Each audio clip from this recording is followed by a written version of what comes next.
Corona संक्रमण को रोकने के लिए पूरे देश में लॉकडाउन लगा हुआ है। लॉकडाउन की वजह से देश में कई कंपनियां और फैक्ट्री बंद है। इसका सबसे बड़ा नुकसान निजी सेक्टर में नौकरियों को जाने का हो सकता है। कोरोना संकट ने अर्थव्यवस्था को काफी क्षति पहुंचाई है। लाइव मिंट रिपोर्ट के मुताबिक कोरोना की वजह से कारोबार बंद होने से देश में 13.6 करोड़ लोग को बेरोजगार होने की संभावना है। इसकी सबसे अधिक असर पर्यटन और होटल उद्योग के साथ मैन्युफैक्चरिंग क्षेत्र पर पड़ने की आशंका है। नौकरी की सबसे ज्यादा मुसीबत इनफॉर्मल सेक्टर पर है, यानी कि वो लोग जो नियमित रोजगार में नहीं है। नेशनल सैंपल सर्वे के अनुसार देश में ऐसे लोगों की संख्या 13.6 करोड़ है। मैन्युफैक्चरिंग सेक्टर में करीब 2.8 करोड़, गैर मैन्युफैक्चरिंग सेक्टर में 5 करोड़ और सर्विसेज सेक्टर में लगभग 6 करोड़ लोग ऐसे हैं। इनके पास नौकरी के कोई लिखित दस्तावेज नहीं, अगर है भी तो 1 साल से कम का कॉन्ट्रैक्ट है। कॉन्फेडरेशन ऑफ इंडियन इंडस्ट्रीज यानी CII एक रिपोर्ट में कहा है कि अगर अक्टूबर तक स्थिति में सुधार आ भी जाती है तो कम से कम 2 करोड़ लोग बेरोजगार हो जाएंगे। कोरोना आपदा का सबसे ज्यादा असर दिहाड़ी मजदूर पर पड़ा है। लाखों मजदूरों बड़े शहरों को छोड़कर गाँव की ओर लौट पड़े हैं।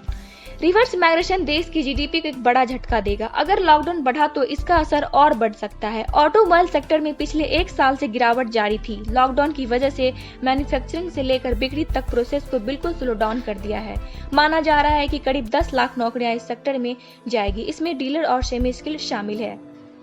एविएशन सेक्टर में भी 6 लाख कॉन्ट्रैक्ट वर्कर्स की नौकरियां पर संकट है। टेक्सटाइल सेक्टर में लगभग 2 करोड़ लोग सीधे तौर पर जुड़े हैं। गिरावट से लाखों नौकरियां खतरे में पड़ जाएगी। भारत की GDP में सर्विसेज का बड़ा योगदान है। यहाँ तक कि 31% आबादी सर्विसेज सेक्टर में कार्यरत है। इंटरटेनमेंट इंडस्ट्रीज में लगभग 1 करोड़ लोग डायरेक्ट या इनडायरेक्ट तौर पर जुड़े हैं। कोरोना के दौरान सारी शूटिंग बंद है।